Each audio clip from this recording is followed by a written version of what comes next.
What's up guys, it's BD here, and the end game is upon us guys. Razer has been making great strides in the mouse enthusiast space. They started in August with the Razer Viper, a mouse that I call the 69-gram masterpiece with a lightweight fully enclosed shell, but they weren't done there. They were like, nah, we aren't done.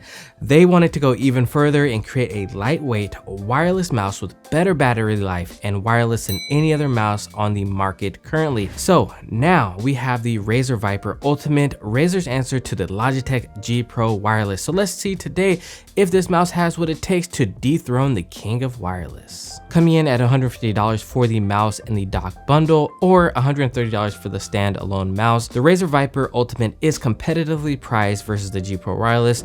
In the box, you'll find the mouse and the new wireless USB receiver that can be plugged straight into the computer or into the charging dock. It's got a nice RGB underglow that looks absolutely sick shining off your desk. The dock colors will breathe the different colors, so if the battery life is green for high, yellow for mid, orange for low, and red for critical. It seems a lot better than the Logitech version of this, where it just kind of lays on your desk and is kind of awkward, I must say. And what I like about the dock is it's not overly obnoxious, it's not huge, it's very small, and doesn't take up any more space than like the Logitech one does. So let's talk a little bit about what's changed from the original Razer Viper. It's now got a place for the charging dock to fall into with 2 spots for the charging conductors. Also on the bottom, they have a place to store the USB receiver near the front of the mouse, so they've got some convenience points for that. Also on the bottom, they have an on-off switch with a DPI indicator, which I love. The Razer Viper Ultimate now weighs 74 grams, up from 69 grams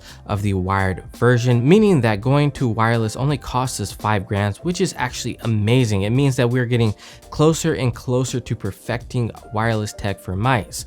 So not only is that a good thing for this mouse, but just as in general for the hobby as well. Scroll wheel is actually smaller on this one compared to the wired version, and I must say that I actually prefer this scroll wheel on this mouse compared to the old wired one. I don't know what it is with 2019 Razer, but what I love most is that they seem to be listening to what the trends are currently.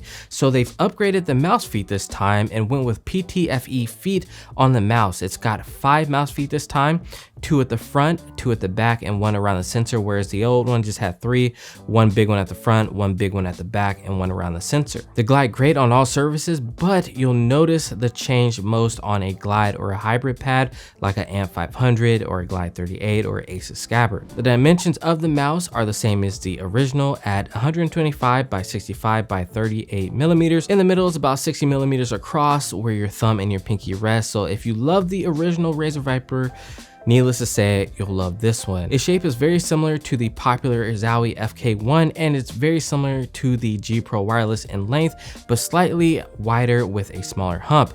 Even though it doesn't have as big of a hump as the G Pro Wireless, it compensates with wideness for you palm grippers out there to rest your whole hand on the mouse. It's got the same grips on the side for those of you who have sweatier hands. The coating is somewhat textured here. It's not like the G Pro Wireless coating, which is super smooth, but it's more of a coating like the G305. It's got 8 buttons that are programmable, the mouse 1 and 2, 2 sets of side buttons, 1 on the left and 1 on the right, the scroll wheel, which is nice and defined with bumps to help with grip.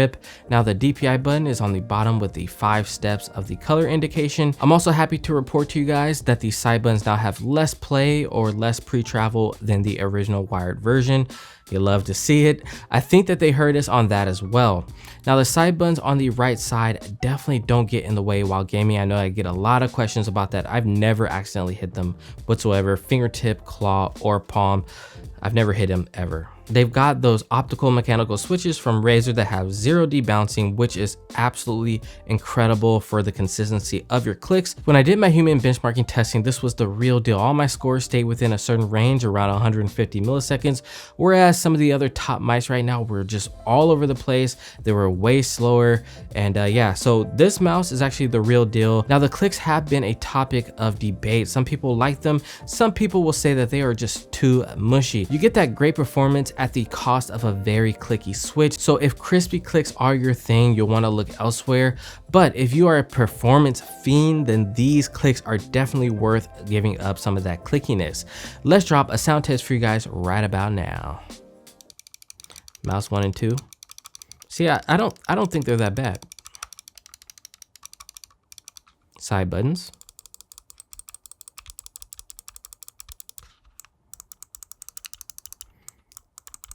The side button's greatly improved. And then we have the DPI button. Very, very nice. Scroll wheel sounds great, very solid. Oh yeah. All right, and now I'll compare back and forth between this mouse and the Hottie, which I feel like has some of the best clicks in my opinion right now on the market. Let's drop a sound test. So this is the Hottie.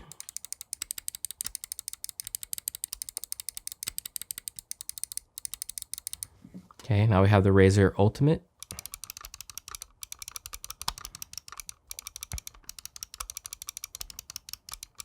So you guys should be able to tell the difference there. They're not as clicky as some of the other mice on the market, but like I said, you're gonna gain a lot of performance in return for giving up some of that clickiness. Now, I also wanna take this time to remind you guys to give this mouse some time. When I switched over to this mouse, my clicking timing was just way off because of the switches. You really have to run some Kovacs and really run some drills for your aim. So slow down, okay, slow down.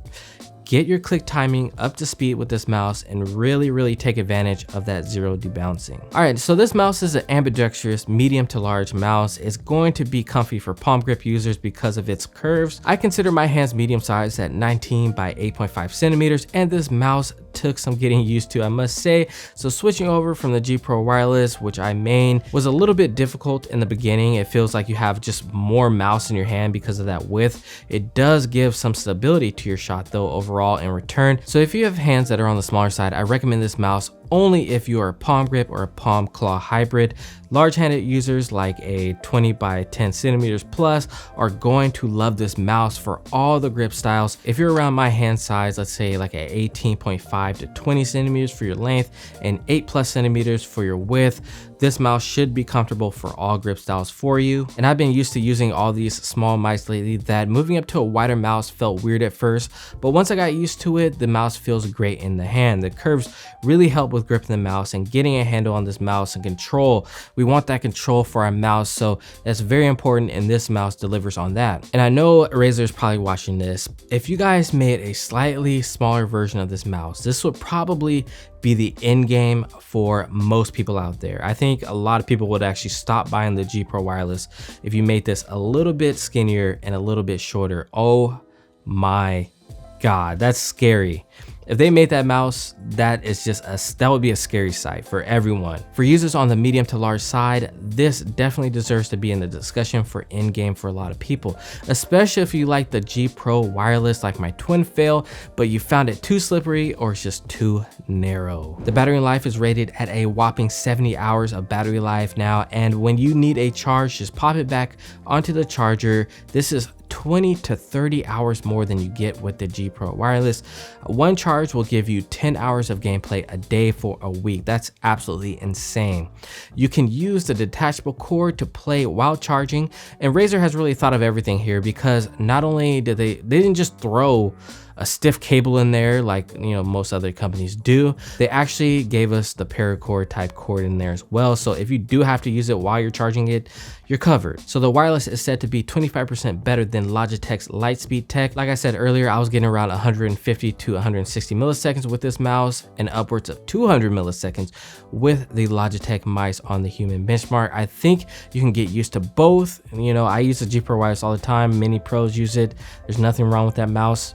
I love it. It's actually my most used mouse of this year and last year, but there's always room for improvement, and I like that Razer is kind of pushing the boundaries here. So it seems like, from my testing, from what I can test, it seems like Razer's claims could be true here. Now, some of my subscribers out there, let me know that you don't actually have to sign into the Razer Synapse software now. You can just log in as a guest and change your settings that way, which I much prefer.